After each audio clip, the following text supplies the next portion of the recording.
Welcome to IBTV. Shri స్వామివారి దేవస్థానంలో స్వర్ణాంధ్ర స్వచ్ఛంద కార్యక్రమం ఘనంగా నిర్వహించారు. రాష్ట్ర ప్రభుత్వం మరియు దేవాదాయ ధర్మాదాయ శాఖ సూచనల మేరకు ఈ కార్యక్రమాన్ని చేపట్టారు. దేవస్థానం అతిథి గృహంలో చైర్మన్ మణినాయుడు ఆధ్వర్యంలో సిబ్బందితో కలిసి స్వచ్ఛతపై ప్రతిజ్ఞ చేశారు. అనంతరం ర్యాలీగా బయలుదేరిన సిబ్బంది ఆలయ మాడవీధులు, బస్టాండ్ పరిసర ప్రాంతాల్లో పర్యటించారు.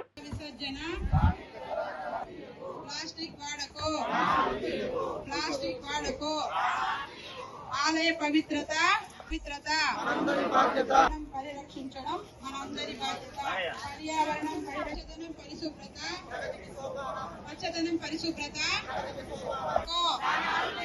ప్లాస్టిక్ వాడకో,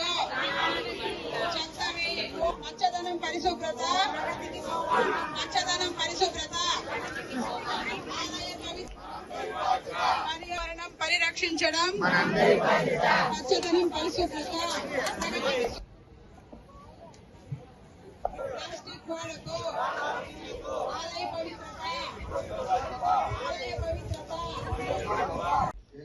రాష్ట్ర వ్యాప్తంగా స్వర్ణాంధ్ర స్వచ్ఛంద కార్యక్రమం నిర్వహించుకుంటున్నాం. అందులో భాగంగా ఈ రోజు మన దేవాలయంలో కూడా స్వర్ణాంధ్ర స్వచ్ఛంద పథకం కింద ప్రతిజ్ఞా కార్యక్రమం పరిశుభ్రత కొరకు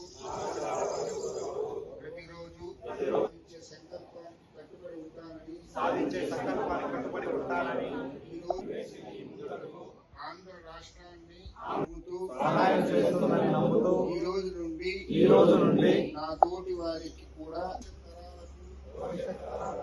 ఆరోగ్యవంతించడానికి నాతో మొదలైన స్వర్ణాంధ్ర స్వచ్ఛాంధ్రగా తీర్చిదిద్దే ప్రమాణం చేస్తున్నాను.